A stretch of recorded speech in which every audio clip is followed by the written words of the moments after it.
우리 왕이신 하나님을 찬양합니다. 이 시간에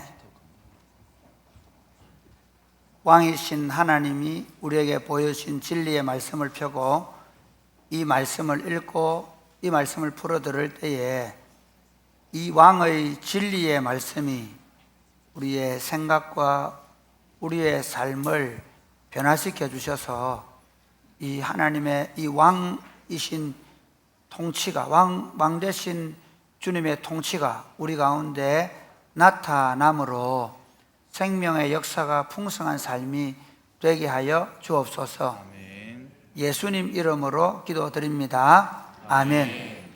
오늘 우리에게 주신 하나님의 말씀은 마태복음 5장 18절부터 34절입니다.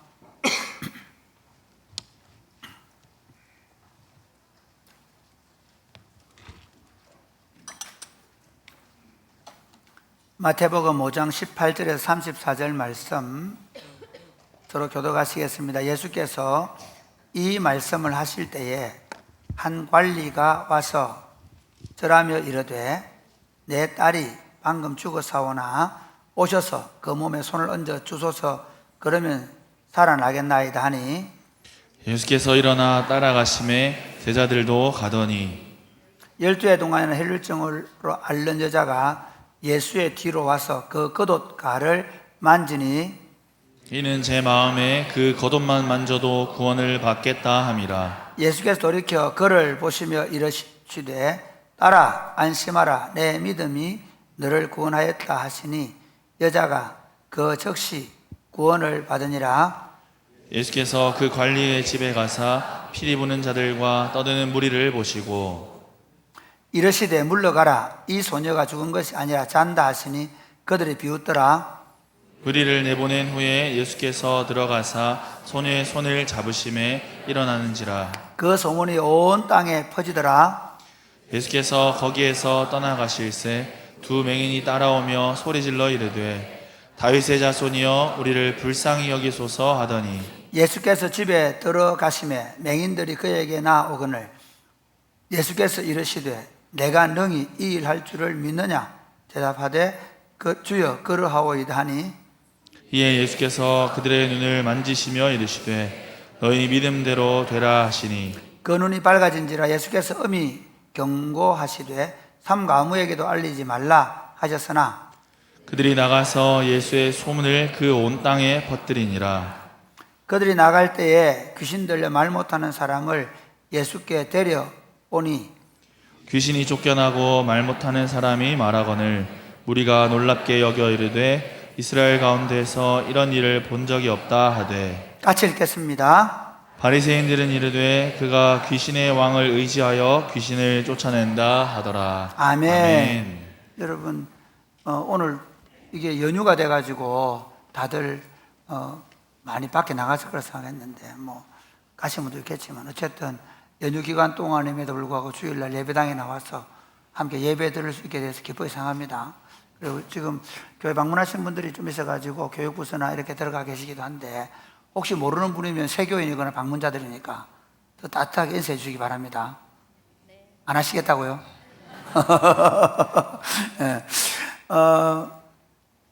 21세기를 인공지능의 시대 그리고 생명공학의 시대라고 얘기하거든요. 인공지능과 생명공학이 결합돼가지고 사람들은 굉장히 그 인간의 기대 수명이 길어질 것에 대한 기대를 많이 가지고 있습니다. 참 재밌는 건 인간이라는 것이 자기 생명을 연장시키고 하는 욕구가 가장 강하다는 것이 언제나 보면 과학 문명이 발전하면 결국 어디로 가느냐면 인간의 생명을 더 연장시켜 보려고 하는 쪽으로 가거든요.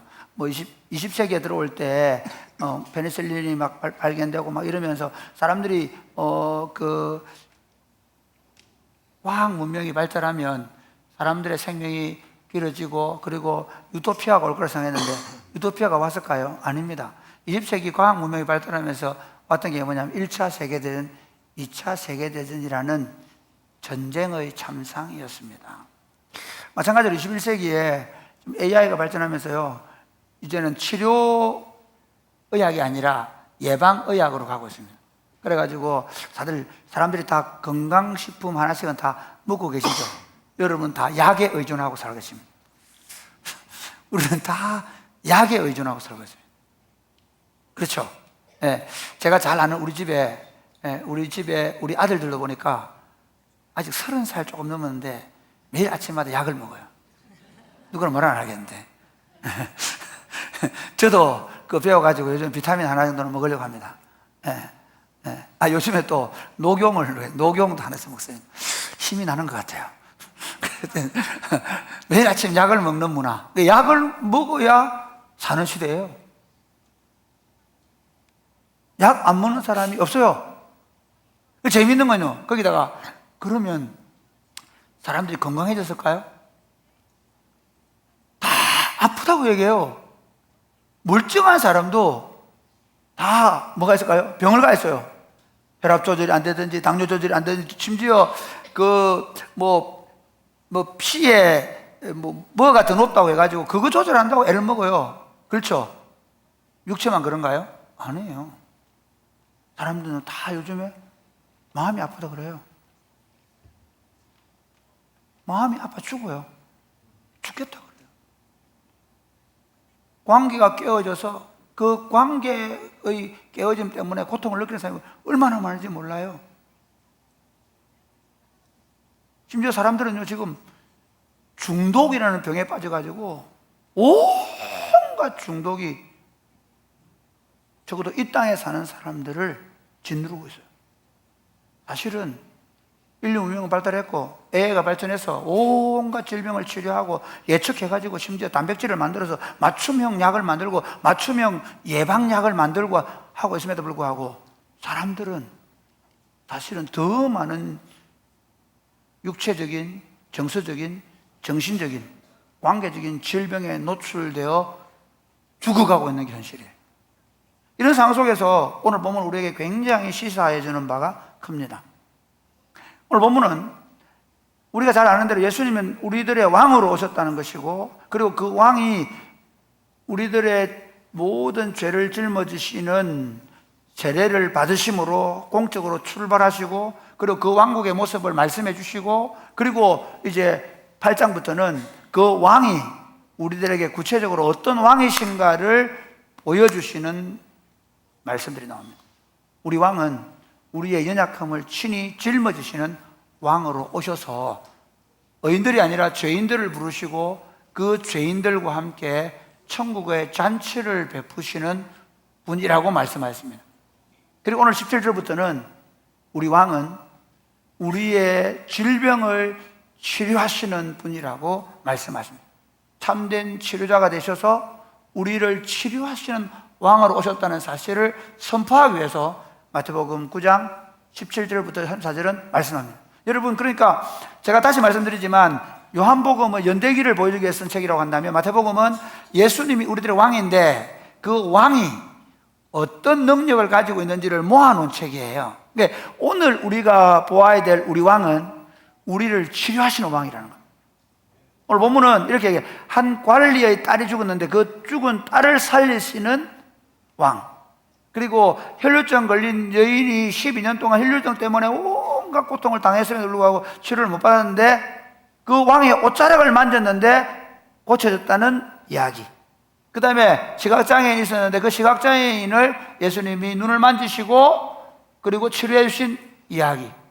그리고 귀신 들려서 말 못하는 사람이 있었는데 귀신 들려서 말 못하는 그 사람을 치료해 줌으로 말미암아 예수님이 우리의 육신뿐만 아니라 우리의 영혼, 우리의 정서, 우리의 모든 전인을 치료하시는 왕이시라는 사실을 말씀해 주고 있습니다. 저는 본문의 말씀을 가지고 우리의 참된 치료자가 되시는 왕 예수님에 대해서 말씀을 나누기로 합니다. 첫 번째, 왜 우리 왕이신 예수님은 참된 치료자로 오셨습니까? 왜 예수님이 참된 치료자로 오셔야 하는가 합니다. 우리 왕은 오고 싶어서 온 게 아닙니다. 우리 왕은 오셔야 할 이유가 있어서 오신 분입니다. 우리 왕은 그냥 자기가 하고 싶은 일을 하는 분이 아니십니다. 우리 왕은 자기 백성들의 문제를 해결하시는 왕으로 오신 겁니다. 우리 조선시대에 우리에게 제일 좋은 왕으로 누구 얘기합니까? 세종대왕을 얘기하죠. 세종대왕은 왜 우리에게 좋은 왕으로 인식되고 있을까요? 백성들의 필요, 백성들이 중국 문제 때문에 고생하고 있으니까 한글을 만드시죠. 백성들이 농사 짓는데 어려움을 겪고 있으니까 비를 예측하여 초기를 만들죠. 그러니까 그 백성들을 위해서 어떤 일을 했느냐가 그 왕을 평가하는 기준이 된단 말이죠. 그러니까 예수님이 우리에게 좋은 왕이라는 말은 예수님이 우리들에게 우리가 지금 가지고 있는 문제들을 어떻게 해결하셨는가를 보여주시는데, 예수님이 왜 치료자로 오셨냐는 겁니다. 그것은 온 인류가 원래의 생육하고 번성하고 땅에 충만해야 되는 모습에서 벗어나서 사망의 그늘 아래 있기 때문입니다. 우리가 사망의 그늘 아래 있는 존재이기 때문에, 그래서 우리를 그 사망의 그늘 아래에서 질병과 고통 속에 있는 우리를 치료해 주시고 회복시켜 주기 위해서 오셨다는 겁니다. 여러분, 하나님 우리를 처음 창조하실 때는 우리에게 에덴 동산에 들여 넣으셨는데, 여러분 에덴 동산이 어떤 동산인지 아십니까?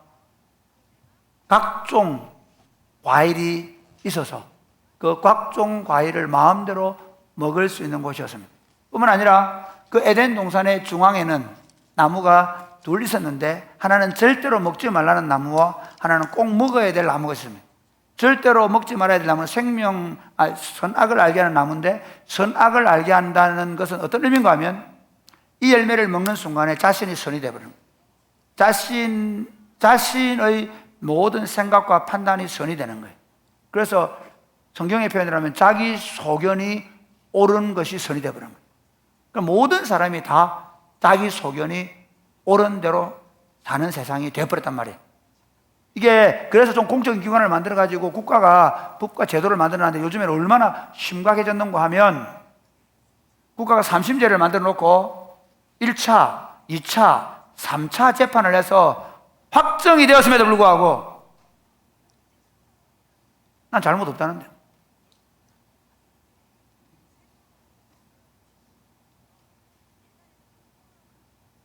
그게 지금 우리나라에 벌어지고 있어요. 그게 뭐냐면, 사람들은요, 삼심재판에서 자기가 잘못했다고 언동하는데, 혹시 잘못 재판할 수 있습니다. 맞습니다. 그런데 하나같이 왜 똑같이 그렇게 얘기할까요? 왜 그런지 아세요? 우리 안에 있는 죄가 우리 자신을 옳게 보는 거예요. 내가 한 일을 정당하게 보려고. 사람들끼리 만나 얘기하면 재밌습니다. 그러니까 다 자기 입장에서 옳은 거예요. 그런 사람들이 만약에 영생한다면 어떤 일이 벌어지겠습니까? 재미있겠죠. 지금 한번 보세요. 푸틴이 내가 잘못했다 얘기합니까? 아닙니다. 나는 푸틴이 돈바스에 있는 우리 러시아인들을 해방시켜도 얘기합니다. 그럼 젤렌스키가 잘못했다 얘기합니까? 아닙니다. 저놈 새끼들이 우리나라를 쳐들어왔다 얘기합니다. 국민들은 그 전쟁으로 수많은 사람이 죽어가고 있는 거예요.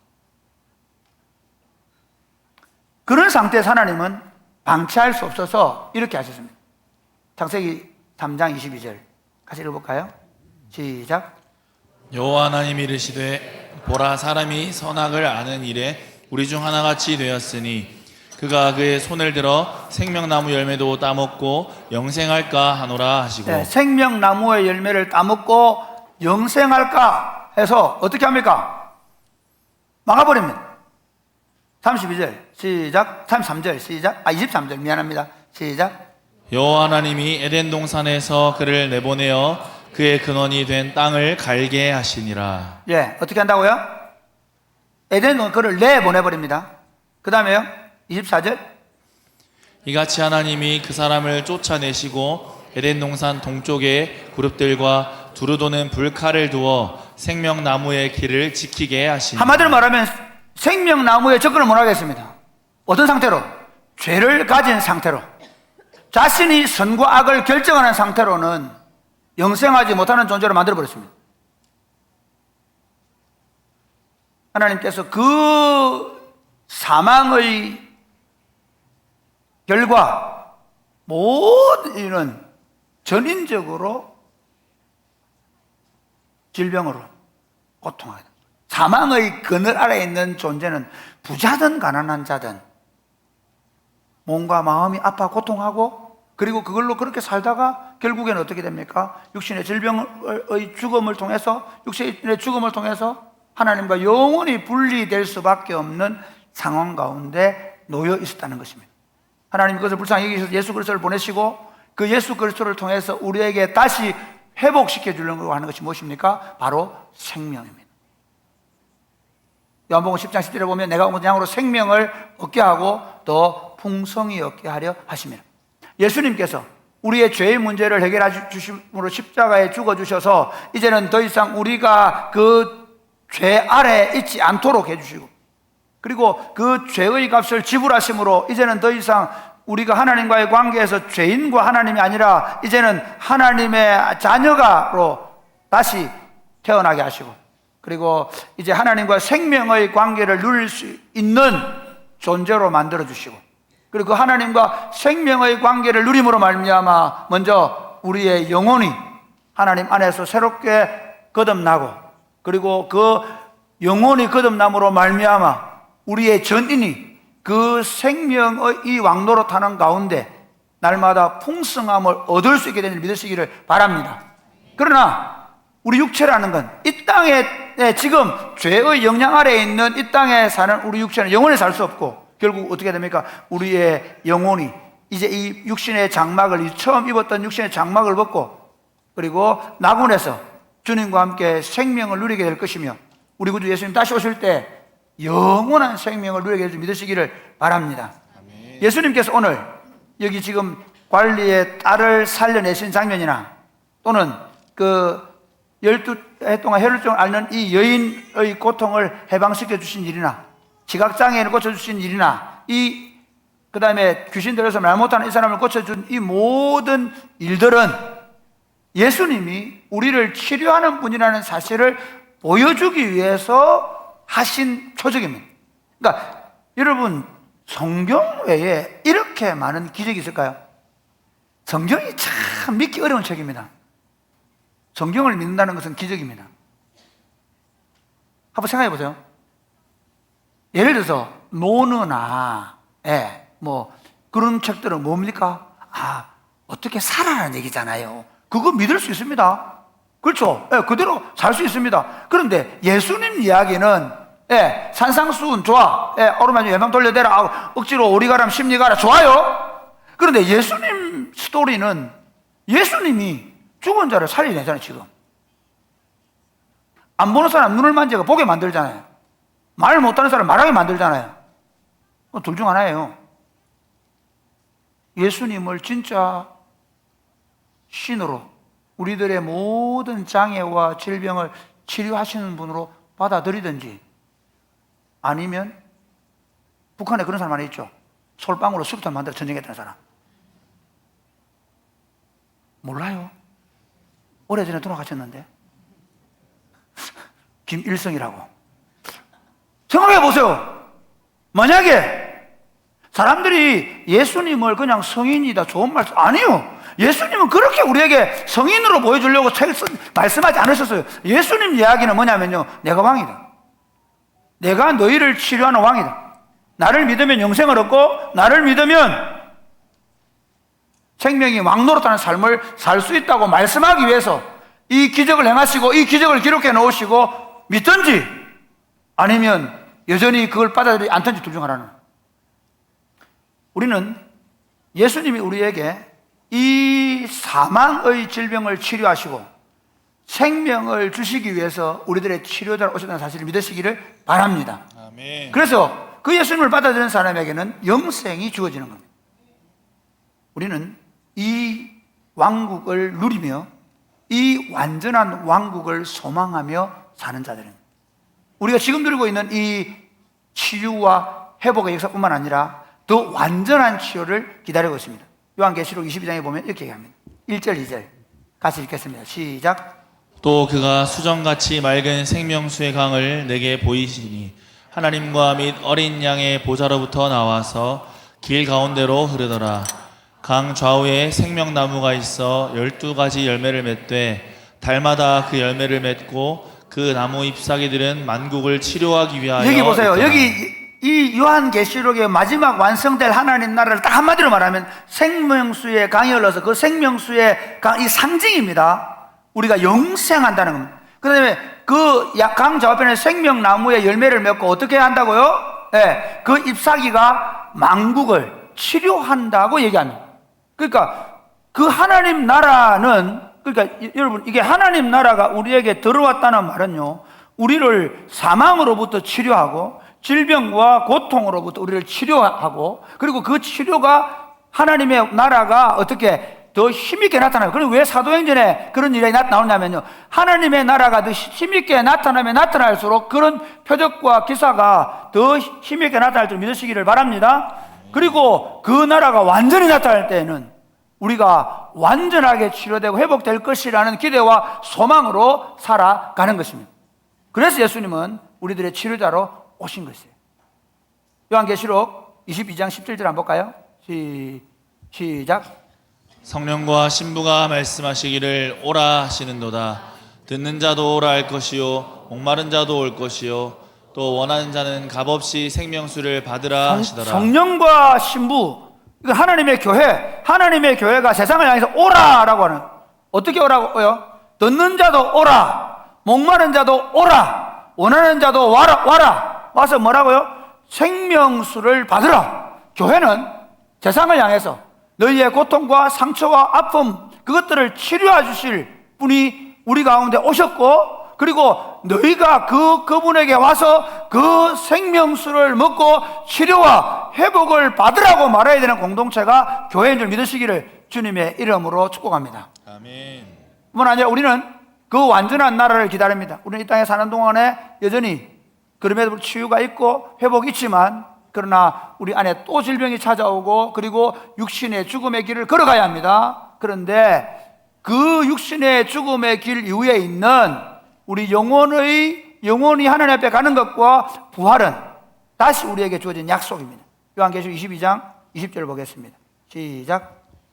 이것들을 증언하시니가 이르시되 내가 진실로 속히 오리라 하시거늘 아멘. 주 예수여 오시옵소서. 왜 오셔야 합니까? 왜 오셔야 되죠? 여러분, 요한계시록 20절 읽어보면 그겁니다. 결국은 그분이 우리를 완전하게 치료하실 그날, 완전하게 회복되어서 하나님과의 생명의 관계를 누릴 그날을 우리가 소망하면서 그 주님을 고대하고 있는 줄 믿으시기를 바랍니다. 아멘. 그러면 두 번째, 우리는 어떻게 참된 치료를 받을 수 있습니까? 우리 어떻게 참된 치료를 받을 수 있습니까? 예수님과 우리 관계에 있어서 그 치료는 왕이신 그분 앞에 나아가서 그분이 우리를 치료해 줄 것이라는 믿음을 가지고 그분에게 부탁하는 겁니다. 그 방법밖에 다른 방법이 없습니다. 오늘 마태복음을 한번 볼까요? 마태복음 9장 18절 한번 보겠습니다. 같이 시작. 예수께서 이 말씀을 하실 때에 한 관리가 와서 절하며 이르되 내 딸이 방금 죽었사오나 오셔서 그 몸에 손을 얹어 주소서. 그러면 살아나겠나이다. 여기 하니. 한 관리는 누구냐면요, 마가복음 5장과 누가복음 8장에 보면 회당장 야이로라고 나옵니다. 그래서 사실은 마태복음은 이게 예수님이 우리의 치료자가 된다는 사실을 보여주기 위해서 이 기사를 짧게 썼습니다. 마가복음 기록을 보면 굉장히 이분이 어떻게 치료하시는 과정을 볼 수 있습니다. 한번 보실까요? 마가복음 5장 22절 같이 읽어보겠습니다. 시작. 회당장 중 하나인 야이로라 하는 이가 와서 예수를 보고 발 아래 엎드려 많이 간구하여 가로되 내 어린 딸이 죽게 되었사오니 오셔서 그 위에 손을 얹으사 그로 구원을 얻어 살게 하소서. 많이 구원한다 강구하는 무슨 말입니까? 온 힘을 다해. 그런데 지금 자 마태복음은 죽었다 얘기했잖아요. 그러니까 이 사익을 완전 생략해 버린 거예요. 그렇죠? 그런데 실제로는 어떻게 지금 죽어가는 거예요. 이 과정을 제가 마가복음 보면 굉장히 전개를 재미있게 하는데요, 이 과정을 잘 설명하고 있어요. 지금 이 회당장 야이로는 얼마나 급했는지 몰라요. 왜? 딸아이가 죽어가는 거예요. 여러분, 딸아이가 죽어간다 한번 생각해 보세요. 어떡합니까? 막 어쩔 줄 몰라요. 바삭 뛰죠. 어떻게 해야 될 줄 몰라요. 그런 마음으로 달려온 거예요. 예수님께 달려가고 지금 내 딸아이가 죽습니다. 빨리 좀 하세요. 빨리 좀 하세요. 얘기한 거죠. 그래서 예수님이 가시는데 지체하십니다. 중간에 누가 끼어듭니까? 12해 동안 혈루증 앓는 여인 때문에 둘러보고 나중에 그냥 마태복음은 그냥 고친 것처럼 아닙니다. 또 그 얘기를 하고 그 사이에 아이가 죽었습니다. 그래서 자, 한번 보시겠습니다. 네, 좀 넘어가겠습니다. 35절. 네, 35절 시작. 5장 35절입니다. 네, 시작.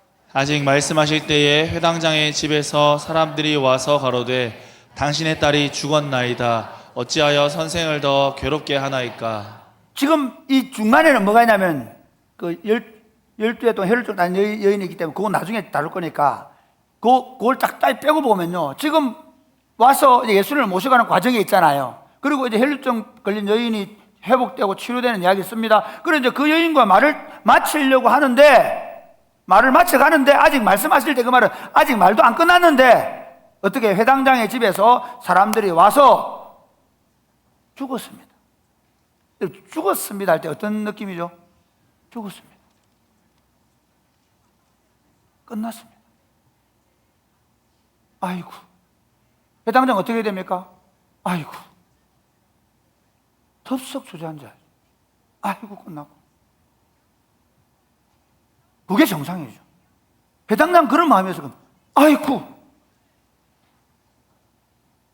그런데 여기 딴지를 거십니다. 예수님이. 한번 보실까요? 36절 시작. 예수께서 그 하는 말을 곁에서 들으시고 회당장에게 이르시되 두려워 말고 믿기만 하라 하시고. 여러분 오히려 회당장은 아이고 하고 주저앉을 판입니다. 그렇죠. 그렇게 그래도 죽어가는 딸을 예수님은 살릴 수 있을 것이라 생각하고 모셔가는데 죽어버렸기 때문에 이제 끝난 것이라 생각했습니다. 근데 예수님이 이렇게 합니다. 두려워하지 말고 믿기만 하라. 오히려 믿음의 용기를 얻는 것이죠. 그리고 자 한번 보세요. 37절부터 보겠습니다. 시작. 베드로와 야고보의 형제 요한 외에 아무도 따라옴을 허락지 아니하시고. 왜 그럴까요? 이거 예수님의 사역이 아마 좀 촉이 일어난 것 같아요. 왜냐하면 예수님은 왜 베드로와 요한과 야고보만 데려갔을까요? 의심하는 도마는 왜 안 데려갔을까요? 의심하는 도마는 아마 조사돼서 저 예수님이 치료하는데 엄청 망해됐을 거예요. 아, 예수님 안 된다. 안 된다니까. 왜 이십니까, 예수님? 안 받고 원합니다. 그러니까 예수님이 지금 이 사건을 보면요. 베드로와 요한과 야고보 데려가십니다. 그 다음 보세요. 그 다음 38절 시작. 회당장의 집에 함께 가사 떠드는 것과 사람들이 울며 심히 통곡함을 보시고 들어가서 저희에게 이르시되 너희가 어찌하여 허나하며 우느냐 이 아이가 죽은 것이 아니라 잔다 하시니 저희가 비웃더라. 여러분 맞죠? 어떻게 해요? 예수님이 가니까 죽어 있습니다. 그런데 헌화한다는 말은 뭐냐? 피리를 불고 그렇게 그 피리를 불 때 사람들이 슬퍼하고 울고 있습니다. 옛날에 우리 그런 있죠. 뭐 아이고 그와 비슷한 겁니다. 그 곡을 하고 있습니다. 그러니까 그 곡하는 사람들 아예 부르거든요. 그러니까 그 죽음의 분위기, 아이가 죽었기 때문에 이제 완전히 그 집 분위기는 뭡니까? 초상집이죠. 그 초상집에 들어가서 예수님이 죽은 게 아니고 잔다고 얘기하니까 사람들이 비웃습니다. 만약에 그때 믿음 없는 제자를 데려가면 어떻게 했을까? 아, 예수님 그만하라고. 몸으로 막았을지 모르겠어. 그래서 예수님 어떻게 하냐니까 다 내보내고 이 제자들과 제 명의 제자들과 그 부모만 데리고 들어가서 달리다굼 합니다. 예수님은 그 부모들에게 믿음을 요구하셨고 그 믿음으로 그 딸이 살아나는 것을 경험하게 했습니다. 두 번째 사건 한번 볼까요? 이 혈루증 걸린 여인도 마태복음에 보면 한번 볼까요? 19절 20절 시작. 예수께서 일어나 따라가심에 제자들도 가더니 12해 동안이나 혈루증으로 앓는 여자가 예수의 뒤로 와서 그 겉옷가를 만지니 이는 제 마음에 그 겉옷만 만져도 구원을 받겠다 함이라. 예수께서 돌이켜 그를 보시며 이르시되 딸아 안심하라 내 믿음이 너를 구원하였다 하시니. 여기는 그냥 예수 그 혈루증 앓는 여인이 와서 예수 옷자락을 만졌는데 치료가 되어서 딸아 안심하라 내 믿음이 너를 구원했다 이렇게 아주 단순하게 기록하셨죠. 그런데 마가복음을 보면 굉장히 재미있게 표현되어 있습니다. 굉장히 사실적으로 알 수 있습니다. 25절부터 보겠습니다. 시작. 12회를 혈루증으로 앓는 한 여자가 있어 많은 의원에게 많은 괴로움을 받았고 있던 것도 다 허비하였으되 아무 효험이 없고 도리어 더 중하여졌던 차에. 여러분, 이 혈루증은요, 몸에서 피가 나오거나 또는 남자의 어떤 것들이 나올 때 이게 계속 나오면 그게 생명과 관련되기 때문에 부정하게 봅니다. 그러면 나병 환자처럼 그 백성 가운데 끊어집니다. 이 여인은 남편과의 관계에서 끊어졌습니다. 가족과의 관계에서 끊어졌습니다. 그러니까 우리가 그냥 몸에 병 들어가지고 빨리 나으려고 치료하려고 하는 그런 사람. 저도 제 몸에 오랜 질병을 가지고 있습니다. 무좀이라는 질병. 여러분은 지금 굉장히 웃으시는데 저는 얼마나 심각한지 군대 제대하러 나오다가 양말을 몇 개 안 가지고 와가지고 그 양말을 좀 오래 신었더니 제대하는 잘 나가다가 제대할 그때 걸린 거예요. 그때부터 지금까지 제가요 이걸 낫게 해보려고 얼마나 많은 피부과를 갔으며 또 여러분 또 좋다는 약을 또 제공하고 그렇게 하지 마세요. 그리고요 이번에 얼마 전 1년 전인가 일본에 가가지고 다른 것 거의 다 났었는데 발톱이 안 돼가 발톱 좀 안 나요. 이게 안 나. 지금도 1년 동안 그걸 뿌리고 있어요. 이거는 그냥 하는 얘기예요. 그냥 할 수 있는 얘기예요. 그런데 이 여자의 간절함은 어떠냐? 종교국가에서 성전에 못 간다. 죽은 거예요. 종교국가에서 부정하게 되어서 어떤 예배 의식이나 그 공동체에 들어갈 수 없다. 그건 끊어진 거예요. 죽은 자예요. 그렇기 때문에 이 여자는요, 그냥 고치려고 한 게 아니고요. 그래서 협의했다는 말, 온갖 세상에 좋다는 약, 세상에 좋다는 의사 다 가본 거예요. 안 된 거죠. 그런데 이 여자가 예수님 이야기를 들었다라고 얘기합니다. 한번 보실래요? 27절부터 시작. 예수의 소문을 듣고 무리 가운데 섞여 뒤로 와서 그의 옷에 손을 대니 이는 내가 그의 옷에만 손을 대어도 구원을 얻으리라 하밀러라. 이에 그의 혈루 근원이 곧 마름에 병이 나은 줄을 몸에 깨달으니라. 이 여인이 믿음이 생긴 게 뭐냐고? 예수님의 소문. 그러니까 여러분 제가 먼저 말씀드린 대로 예수님은 일부러 이 소문을 내려고 이 기적을 행하셨다니까요.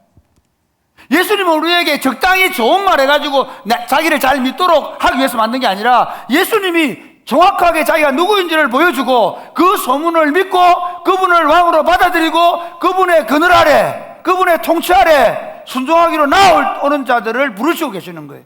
이 여인은 그렇게 할 결정한 거예요. 그런데 이 여인이 아무리 용기 있는 여인이라 할지라도 당당하게 못 갑니다.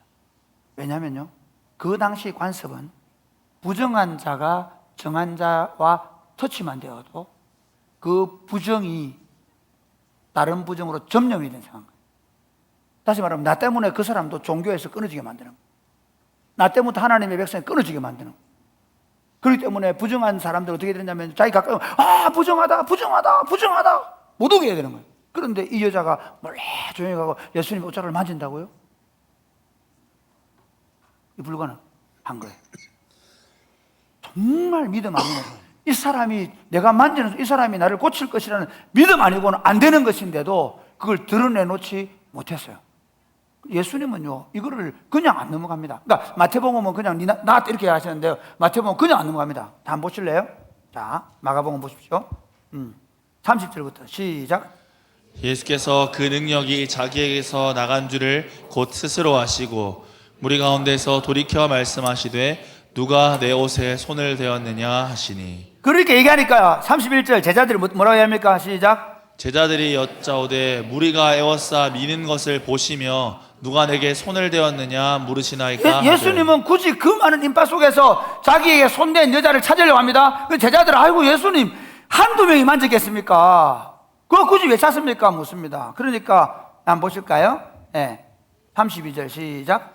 예수께서 이 일 행한 여자를 보려고 둘러보시니 여자가 제게 이루어진 일을 알고 두려워하여 떨며 와서 그 앞에 엎드려 모든 사실을 여짜온대 예수께서 가라사대 따라 내 믿음이 너를 구원하였으니 평안히 가라 내 병에서 놓여 건강하게 왜 이렇게 하십니까? 예수님은 이 여인의 믿음을 드러내시는 겁니다.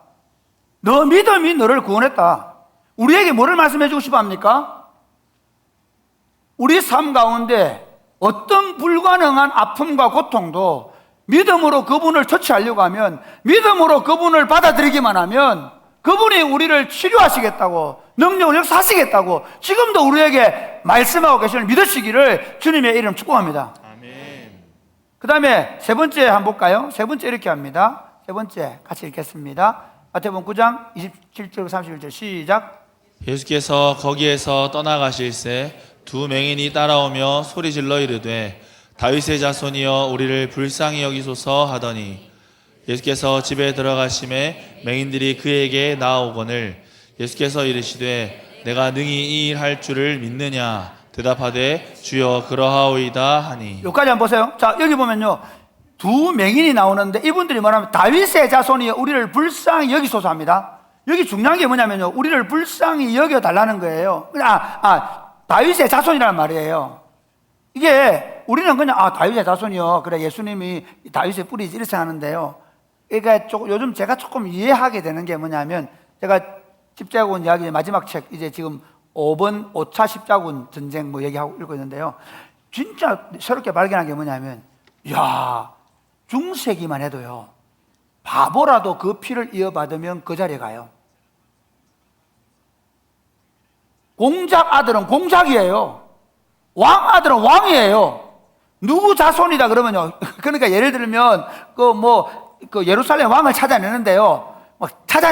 찾아내가지고 거기 공주와 결혼을 시키는데, 그러면 왕감이 누가 있냐면 왕에서 찾고 없으면 공작에서 찾고 공작에서 없으면 구작에서 찾고 어떻게 해서든지 핏줄 가운데 찾으려고 한단 말이에요. 지금 예수님을 다윗의 자손이여라고 말하는 거면 당신은 왕입니다 말이에요. 당신은 유대인의 왕으로 오신 분입니다. 유대인의 왕이신 예수님, 당신이 나를 불쌍히 여기셔서 뭐 하라고요? 나를 치료해 주옵소서. 이 시각장애인들의 고백이 뭐냐면요, 당신은 우리들을 치료하시러 오신 우리들의 왕이십니다. 당신이 우리를 치료해 주옵소서. 할렐루야. 아멘. 그래서 예수님이 그럼 좋아, 내가 너를 치료할 줄 믿느냐? 예, 믿습니다. 당신은 왕이십니다. 당신은 그 구약에 예언된 바로 그 메시아이며 하나님이 보내신 우리들의 왕이시기 때문에 당신은 그 능력을 가지고 있습니다. 그러니까 이게 지금 보십시오. 처음에 어떻게 보면 회당장은 우리 하나님 예수님이 믿음을 일깨우시면서 믿음으로 나아가게 하시잖아요. 그렇죠? 이 헬루증에 있는 여인은 물론 자신의 신분도 그렇지만 그 믿음을 숨기고 믿음을 드러냈잖아요. 그런데 오늘 이 지각장애인 이 사람에게서 예수님이, 그러니까 이 성경을 일부러 그런 식으로 쓰고 있는 거예요. 어떻게 해요? 분명한 믿음, 다윗의 자손임을 고백하게 만들고, 그리고 고칠 수 있느냐고 물으시고, 그리고 내가 믿는다고 말씀하시고, 그래서 예수님이 네 믿음대로라고 말씀하시면서 우리에게 말씀하는 것이 무엇입니까? 우리가 어떤 형편 가운데 있든지 그분을 우리를 치료하셔 오신 왕이라고 믿고 그분 앞에 우리의 문제를 가지고 나아가서 그 문제를 아뢰기만 하면 그분은 우리를 능히 우리 믿음대로 치료해 주시고 회복시키는 사실을 믿으시기를 바랍니다. 아멘. 그러므로 사랑하는 여러분 안에 있는 아픔이 무엇입니까? 어떤 사람들은요, 육신의 질병을 가지고 있을 수 있습니다. 어떤 사람들은요, 마음의 병을 가지고 있습니다. 여기 어떤 사람들은요, 관계 안에서 부부든 자식이든 그 관계의 상처가 치료되지 않아서 아파하는 사람들이 얼마나 많은지 모릅니다. 현대인들의 제일 큰 문제는 뭔지 아십니까? 이걸 숨기고 있다는 거죠. 안 드러내려고 해요. 남편에도 말 안 하고, 친구한테도 말 안 해요. 괜찮아. 그러다가 옥상 올라가서 떨어져 버려요. 자신 안에 있는 아픔을 현대인들은 말을 못합니다. 말을 못하게 하는 분위기입니다. 말을 하면 왠지 안 될 것 같은 분위기입니다. 세상은 그렇습니다. 드러내면 그 아픈 부분을 소금을 뿌립니다. 드러내면 그 아픈 부분을 더 아프도록 찌릅니다. 그렇기 때문에 드러내지 못합니다. 그러나 교회는 다릅니다. 그리스도의 공동체는 다릅니다. 우리 공동체는 우리 왕이 어떤 분이십니까? 우리 아픔을 치료하고 계신 분입니다. 어떤 고통도 아픔도 치료할 수 있는 분입니다. 이번에 11장 6절 이렇게 얘기합니다. 같이 읽겠습니다. 시작. 믿음이 없이는 하나님을 기쁘시게 하지 못하나니 하나님께 나아가는 자는 반드시 그가 계신 것과 또한 그가 자기를 찾는 자들에게 상 주시는 이심을 믿어야 할지니라. 믿음이 없으면 하나님 기쁘게 하지 못한다 말은 하나님을 찾고 하나님이 계시다는 사실을 믿고 찾는 자들에게 반드시 그 믿음대로 상을 주시는 분이라는 사실을 믿고 그 왕에게 나와야 한다는 겁니다. 할렐루야. 아멘. 그러니까 우리가 왕을 아니라는 여러분 예배를 통해서 아니 여러분의 삶의 자리에서 그분 앞에 나아갈 때 어떤 믿음이냐? 그분은 적어도 이 오늘 마태복음 본문에서 얘기하고 우리에게 해주고 싶은 얘기는 나는 너를 치료하러 온 왕이다. 너 안에 있는 어떤 아픔이든 그 아픔을 드러내놓고 그 아픔을 치료해 주기를 바라면 내가 치료해 주겠다는 겁니다. 그래서 여러분 이게 교회가 좋은 점이 뭐냐면 조금 더 가면 야고보서 5장 14절 시작. 너희 중에 병든 자가 있느냐? 그는 교회의 장로들을 청할 것이요 그들은 주의 이름으로 기름을 바르며 그를 위하여 기도할지니라. 믿음의 기도는 병든 자를 구원하리니 주께서 그를 일으키시리라. 혹시 죄를 범하였을지라도 사하심을 받으리라. 그러니까 교회 공동체가요 건강해지려고 하면, 교회 공동체가 하나님의 치유 회복 역사를 경험하려고 한다면 사도행전에 나오는 것처럼 표적과 기사가 거룩한 예수님의 이름으로 나타나는 것을 우리가 경험하려고 하면 중요한 게 뭡니까? 우리 병을 드러내는 거예요. 우리 병을 공동체에 드러내는 거예요. 우리 병을 목장에서 드러내는 거예요. 우리 병을 공동체의 리더들에게 드러내는 거예요. 그럼 어떻게 하라고요? 장로들은 그들을 위하여 기름을 바르고 기도하라. 믿음의 기도는 병든 자를 구원하리니 주께서 그를 일으키실 것이고 혹시 죄를 범했더라도 용서함을 받을 것이다. 그러면서 자 16절 말씀 시작. 그러므로 너희 죄를 서로 고백하며 병이 낫기를 위하여 서로 기도하라. 의인의 간구는 역사하는 힘이 큼이니라. 할렐루야. 아멘. 여러분 사실 우리 사랑과 필요한 교회가 제가 와서 한 5, 6년 지나고 7, 8년 지냈을 때 이런 일들이 많이 있었고 또 많이 했습니다. 그런데 또 어느 순간부터 지금 우리 소그룹이 점점 무뎌가고 있어요. 서로의 아픔과 서로의 약점을 더 드러내기보다는 오히려 점점 가려져 가고 있어요. 어찌 보면 우리가 초창기에 그 작은 멤버일 때는 우리 아픔을 드러내는 건 쉬웠지만 우리 자신들도 모르게 교회에 들어와서 이전의 신앙을 가지고 자기를 딱 묻어두고 있는 어떤 사람 때문에 우리도 자기를 드러내기를 겁을 내고 있는지 모릅니다. 우리 교회가 더 건강해져 가기보다는 오히려 우리 교회도 점점 무뎌져 가고 병들어갈 가능성이 많이 있습니다.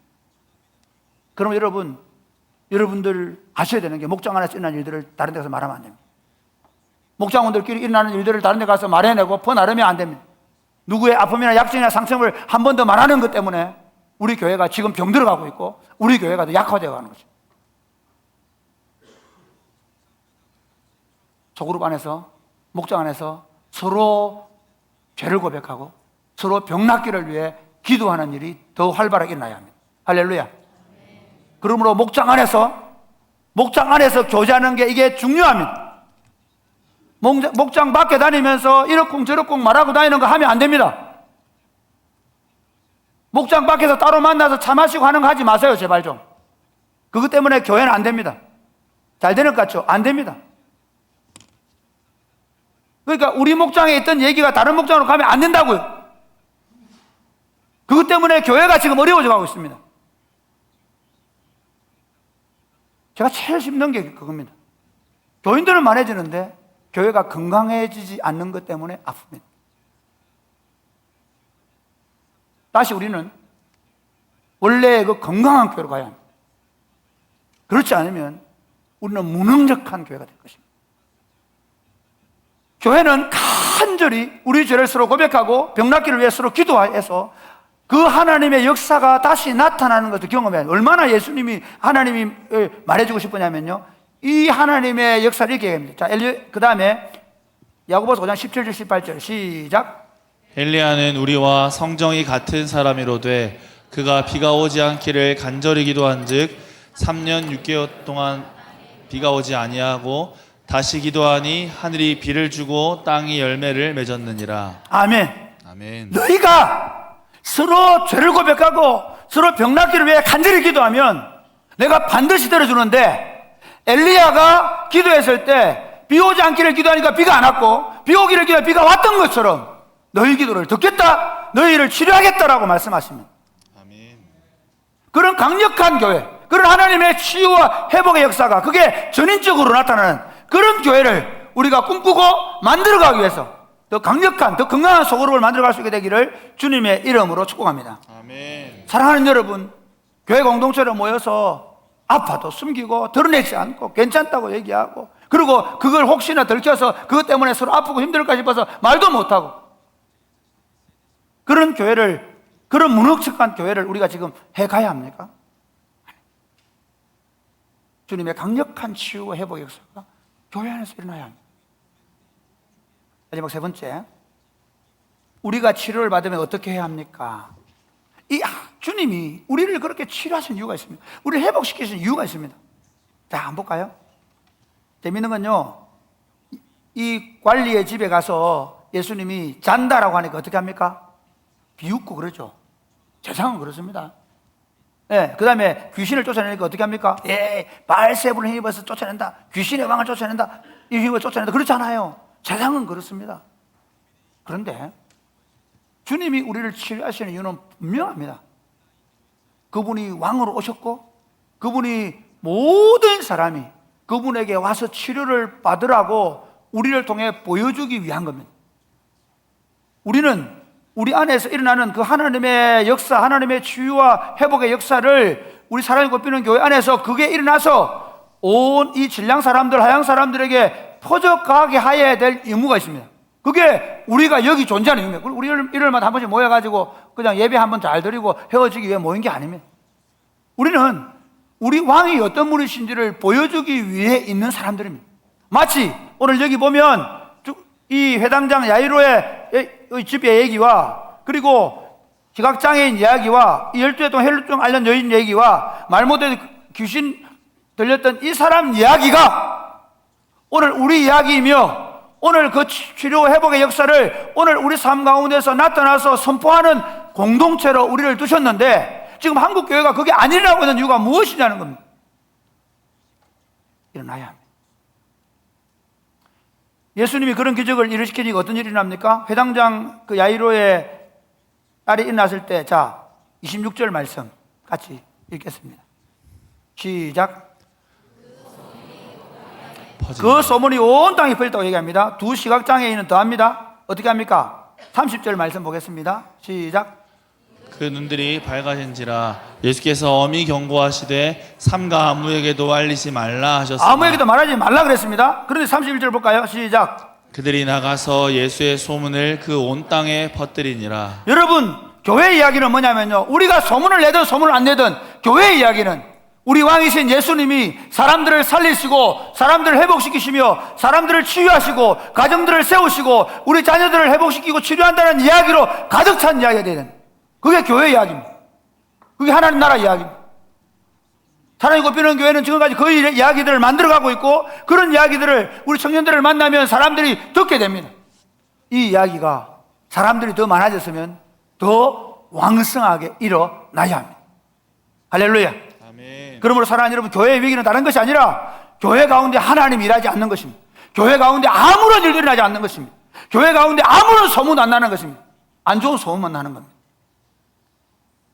그러니까 정치 얘기 나고 있죠. 교회 이야기는 어떤 이념이나 어떤 사상을 전하는 것이 아닙니다.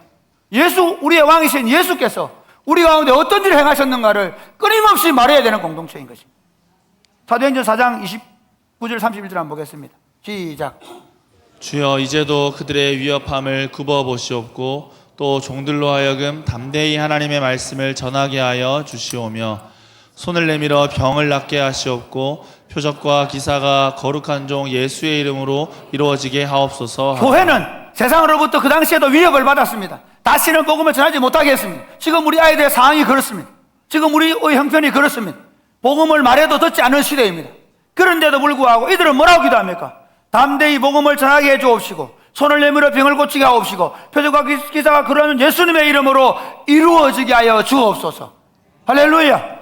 기도해 주십시오. 기도해야 합니다. 교회에 주님의 역사, 표적과 기사가 걸어가지고 예수님의 이름으로 나타나는 것들이 계속해서 나타나고 그 이야기를 가지고 복음을 전하는 것입니다.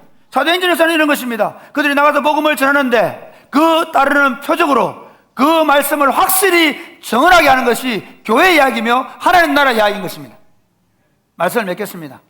사랑하는 여러분, 세상의 온갖 약들, 온갖 좋은 치료제들, 온갖 좋은 예방약들이 많아지면 많아질수록 인류의 병의 가지수는 더 많아지고 있고, 인류는 육신의 질병뿐만 아니라 더 많은 수많은 고통과 아픔 때문에 아파하고 있습니다. 아파하지 않는 사람이 없습니다. 육신이 멀쩡하면 마음이 병들어 있습니다. 마음이, 그들이 자기가 부유하다 그러는데 그 집에 들어가 보면 그 집의 부부간에 심각한 병을 앓고 있어요. 이게 인류가 처한 상황입니다. 혹시 아파하지 않는 집 있던가요? 우리 왕이 오셔서 말씀하십니다. 내가 너희를 치료하러 왔다. 여러분의 아픔을 가지고 나.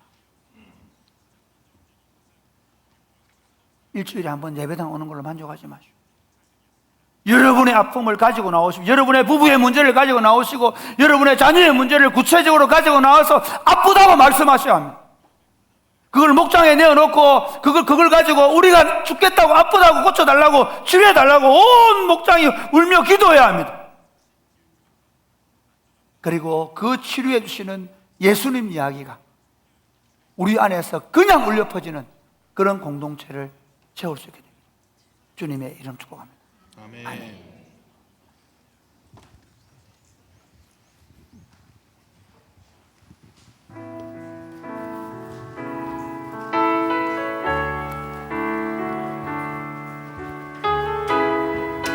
우리 다 같이 일어나 찬양할까? 예수 나의 좋은 치료자. 예수 나의 좋은 치료자. 그의 눈이 머문 곳은 나의 슬픔과 고통. 고개 들어 그의 눈을 볼 때에 난 알았네. 예수 나의 좋은 치료자. 예수 나의 좋은 치료자.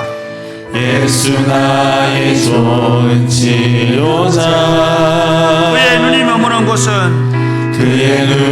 머무는 곳은 나의 상처와 아픔. 영원히 흐를 것 같았던 눈물 다 멎었네. 예수 나의 치료자.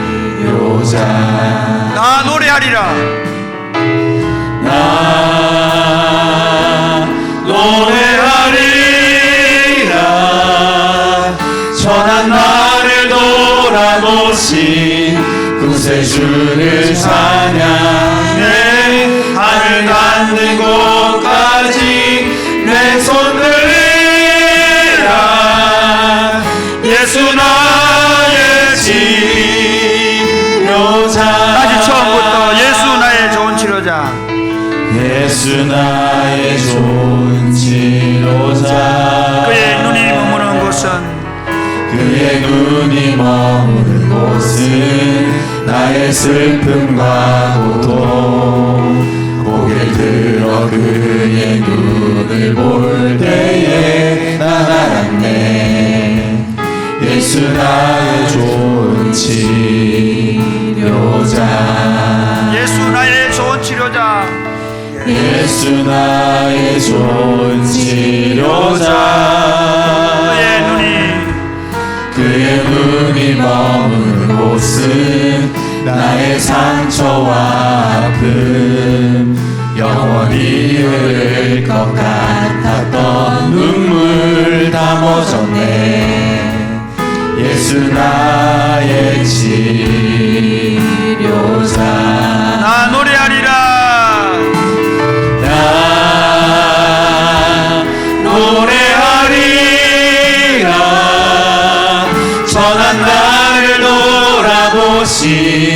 구세주를 찬양해 나를 닿는 곳까지 내 손 들리라 예수 나의 치료자야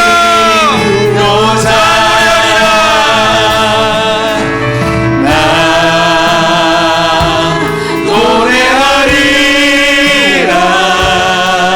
전한 나를 돌아보신 구세주를 찬양해 나를 닿는 곳까지 내 손 들리라 예수 나의 치료자. 사랑하는 여러분, 우리 왕은 손을 벌려서 이렇게 말씀합니다. 나는 너의 참 치료자가 된다. 나는 너희 가정을 치료하기를 원한다. 오늘날 이 기독교가요, 종교가 되어가지고 일주일에 한번 예배당 와서 앉아있으면 되는 줄 압니다. 제가 여러분 일주일에 한번 예배당 오는 걸 탓하는 게 아닙니다. 뭘 하는 게 아닙니다. 매일 예배당 오라는 말이 아닙니다. 그런 말이 아닙니다. 예수님을 어떻게 보고 있느냐는 것입니다. 예수님을 어떻게 인정하시냐는 것입니다. 예수님을 여러분의 참 치유자로 인정하십니까? 아멘. 여러분의 육신과 여러분의 마음과 여러분의 정신과 여러분의 영혼과 여러분의 가족과 여러분 안에 있는 여러분의 부부관계와 자녀와의 여러 가지 얽힌 문제들, 그 아픔, 질병, 그 고통을 우리 주님은 만지시고 치유할 수 있다고 믿으십니까? 아멘. 그러면 이렇게 기도하겠습니다. 주님, 저는 우리 왕이신 예수님, 참된 치료자이신 예수님을 믿습니다. 아멘. 지금 내가 오랫동안 심지어 말 안 하고 생각 안 하고 묻어놓고 있는 게 있으면 그것 때문에 여러분의 가족들 안에 그 상처가 치유가 안 되는 거예요. 그것 때문에 여러분의 자녀들이 문제가 치유가 안 되는 거예요. 가게에 흐르는 저주가 있다는 말이 아닙니다. 그 여러분 안에 있는 그 아픔과 상처의 문제를 끄집어내고 그리고 치료해달라고 말할 때 여러분 안에 치유가 일어나고 가족들에게 치유가 일어날 줄 믿습니다. 아멘. 주님, 우리를 치료하여 주옵소서. 아멘. 목장 공동체 안에서 더 이제 우리가 더 적극적으로 우리 아픔과 상처를 드러내고 하나님 앞에 치유와 회복의 선을 경험하는 강력한 교회 되게 하여 주옵소서. 아멘. 예수 그리스도가 우리를 치료하셨다는 이야기, 예수 그리스도가 우리 가정을 새롭게 하셨다는 이야기, 예수 그리스도가 내 배우자와 자녀를 변화시켰다는 이 이야기를 온 땅에 퍼뜨리는 교회가 되게 하여 주시옵소서. 아멘. 기도하겠습니다. 주여,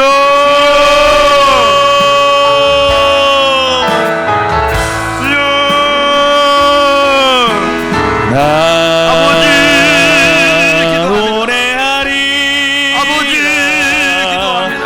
전한 나를 돌아보신 우리 가운데 계신 구세주를 왕이 계신데, 찬양해 우리 가운데 그 왕이 계신데 닿는 곳까지 그 왕에게 구체적으로 나아가지 못하는 현실이 너무 안타깝습니다. 그 왕의 치료와 그 왕의 회복의 역사를 경험하지 못하는 현실이 너무 안타깝습니다. 아버지, 우리를 긍휼히 여기시고 우리가 주도적으로 그 아픔과 그 상처를, 그 눈물을 내어놓고 회개하고 치료와 회복의 역사를 경험할 수 있도록 주님 역사하여 주옵소서. 아버지, 주께서 함께 하셔서 우리 가운데 그 왕의 역사를 경험할 수 있도록 역사하여 주옵소서.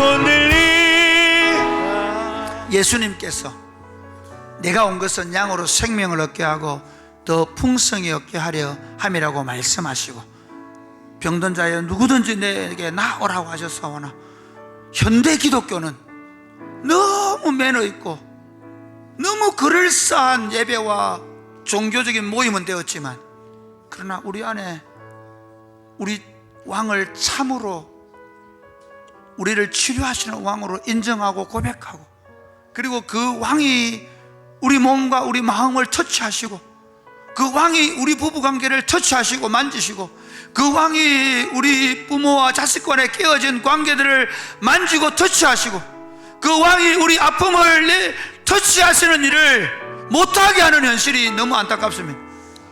매주일 예배하고 우리가 하나님의 백성으로 살아가지만 아무 일도 없는 교회로 전락한 현실이 너무 안타깝습니다. 그래서 격가진 이념이나 붙잡고 격가진 말도 안 되는 이상한 일들을 벌이고 있는 것이 이 땅의 교회입니다. 긍휼히 여겨 주옵소서. 아멘. 사랑이 꽃피는 교회를 깨워 주옵소서. 아멘. 다윗의 자손 예수여라고 고백했던 것처럼 우리 왕이신 메시아 예수님에게 나아가서 우리의 전인을 치료받고 우리 가족들이 치유되고 회복되어지며 하나님의 통치가 우리 가운데 나타난다는 이야기가 신량 땅과 하양 땅과 경산과 대구와 경북과 민족 가운데 울려 퍼지게 하여 주시옵소서. 아멘. 다시 복음운동 일어나게 하여 주시옵소서. 아멘. 다시 하나님 나라 이야기를 써가는 교회가 되게 하시고 그 이야기를 퍼나르는 교회가 되게 하여 주옵소서. 아멘. 우리의 생명과 부활 되신 예수 그리스도 이름으로 기도드립니다. 아멘. 아멘.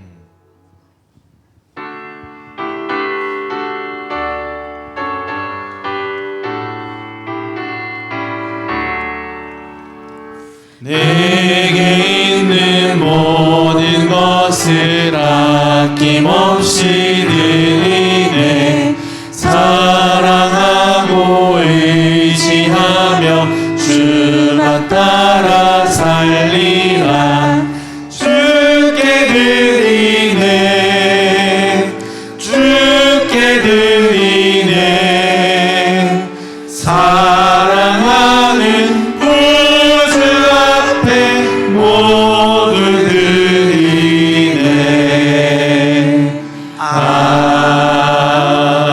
아멘. 제가 봉헌기도와 광복선 하겠습니다. 하나님 아버지 감사합니다. 주신 은혜가 너무 감사해서 우리가 하나님 앞에 물질을 가지고 나와 전부를 드리는 마음으로 드리오니 이 물질과 함께 우리의 눈물과 우리의 땀과 우리의 수고와 우리가 주님을 향하여 드리는 사랑의 마음과 헌신을 받아 주시옵소서. 뿐만 아니라 우리의 연약함을 받으시고 주님이 치료하시고 회복시켜 주시되 우리의 육신과 정서와 관계의 아픔과 상처를 주님이 받아주시고 치료하시며 회복시켜 주시옵소서. 특별히 수술을 받고 치료하는 가운데 있고 또 수술을 받아야 될 성도들을 위해 기도합니다. 아픔 가운데 있고 마음의 어두운 그림자를 가진 위해 기도합니다. 내가 나사렛 예수로 명하노니 그 질병 가운데서 놓여지고 자유롭게 될지어다. 주 예수님 치료하여 주시고 회복시켜 주시며 관계의 아픔 가운데 있는 모든 자들에게 명하노니 그 관계의 담들이 무너지고 새롭게 회복될지어다. 주 예수님 우리 가운데 역사하여 주옵소서. 예수님 이름으로 봉헌기도 드립니다. 아멘. 이제는 우리 구주 예수 그리스도의 은혜와 하나님 아버지의 크신 사랑과 성령님의 교통하심이 사랑하는 주의 백성들과 자녀들 위해 이제로부터 영원토록 함께 있을지어다. 아멘.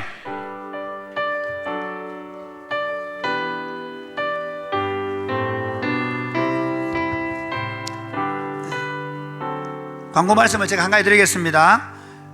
다음 주에 공동회의를 합니다. 우리 2주 동안 한 3주 전부터 공동회의에 추천할 분들을 우리 중직자들이 먼저 추천을 했고요. 그 기준은 뭐 그냥 일단 무작위로 했는데 우리가 면접 과정에서 우리 교회의 정관은 어떻게 되어 있는가 하면 장립 집사는 제자대학 2학기 이상, 그러니까 무임 집사로 오신 분들도 우리 교회에 2학기 이상을 하셔야 취임이 가능합니다. 그 다음에 선택도 마찬가지고. 그러다 보니까 추천을 받아도 그 기준, 장집사는 제자대학 2학기 이상, 그 다음에 권사는 제자대학 1학기 이상의 기준을 맞추지 못했거나 아니면 본인들이 너무 겸손하셔서 도저히 그 직을 못 갖겠다고 하신 분들을 제외하고 교회는 추천하기로 당회는 추천하기로 결정을 했는데 혹시 이 중간에 또 무슨 일이 있을지 몰라서 공동하는 당일날 그분들을 명단을 보여드리겠습니다. 그래서 공동회의는 다음 주 1, 2, 3부 예배 시간에 하겠습니다. 감사합니다. 네, 우리 옆에 계신 성도님들과 함께 인사하겠습니다. 예수님은 참된 치료자이십니다. 예수님은 참된 치료자이십니다. 예, 그 장례집사 선택 취임을 위한 공동회의 공고는 목사님께서 강구하셨고요. 두 번째 광고입니다. 캄보디아 선교지를 위한 물품 후원 요청이 있습니다. 그 리더들이 각 목장 카톡방에 전달해드린 포스터를 보시면 필요 물품들이 잘 나와 있는데 캄보디아 선교사님께서 캄보디아에서 바자회를 하고 싶어 하십니다. 그래서 집에서 안 쓰시는 물건들 있으시면 깨끗한 것들 위주로 시다 가게로 제출해 주시면 저희가 캄보디아 선교지에 잘 보내도록 하겠습니다. 지금은 안동 소망교회 성도들이 교회를 탐방 중입니다. 리더 카톡방에 안내해 드린 대로 안동 소망교회 리더들은 저희 교회 한 목장에 속해서 한 리더가 식사하고 목장 모임까지 하는 게 오늘 프로그램입니다. 그래서 리더방에 올라오신 목자들은 자기 목장원들을 챙기셔서 다른 곳에서 식사하지 마시고 중고등부실에 오시면 안동 소망교회 성도들이 기다리고 계십니다. 그러면 그분들을 자기 목장에 데리고 가셔가지고 같이 식사하시고 목장 모임 해주시면 되겠고, 중고등부실에서 기존에 식사하시던 남성 공동체 여러분들은 1층 식당을 이용해 주시면 되겠습니다. 행복모임 선포식이 9월 7일 주일 오후 3시에 있습니다. 각 공동체별로 잘 준비해 주시면 좋겠습니다. 제자대학을 개강합니다. 양육반과 제자대학 2학기를 개강하는데 9월 7일 주일부터 매 주일 오후 5시에, 종전에 제자대학은 토요일에 했습니다. 그런데 이번부터는 제자대학도 양육반도 주일 오후 5시에 둘 다 진행된다는 거 기억해 주시면 되겠습니다. 교우 소식입니다. 이번 주에 장례가 2건 있었습니다. 한은숙 집사님의 부친, 정숙 권사님의 모친 상이 있어서 교회가 각각 조문했습니다. 그리고 오늘 새벽에 고 김난희 성도님께서 소천하셨습니다. 김난희 성도님은 정미진 사모 정바다 청년의 할머니시고, 그리고 저의 장조모 되시는데, 오늘 오후 5시 30분에 하양 전문 장례식장에서 위로 예배가 있습니다. 교회 출발 5시 10분에 교회에서 출발하도록 하겠습니다. 다른 장례 일정은 교회 카톡방을 통해서 입간 예배 그리고 발인 예배를 공지하도록 하겠습니다. 자녀 출산과 그리고 요양원과 입원해 계시는 성도님들 잘 참고하시고 계속해서 기도해 주시면 좋겠습니다. 저희 교제 찬양하면서 예배를 마치겠습니다.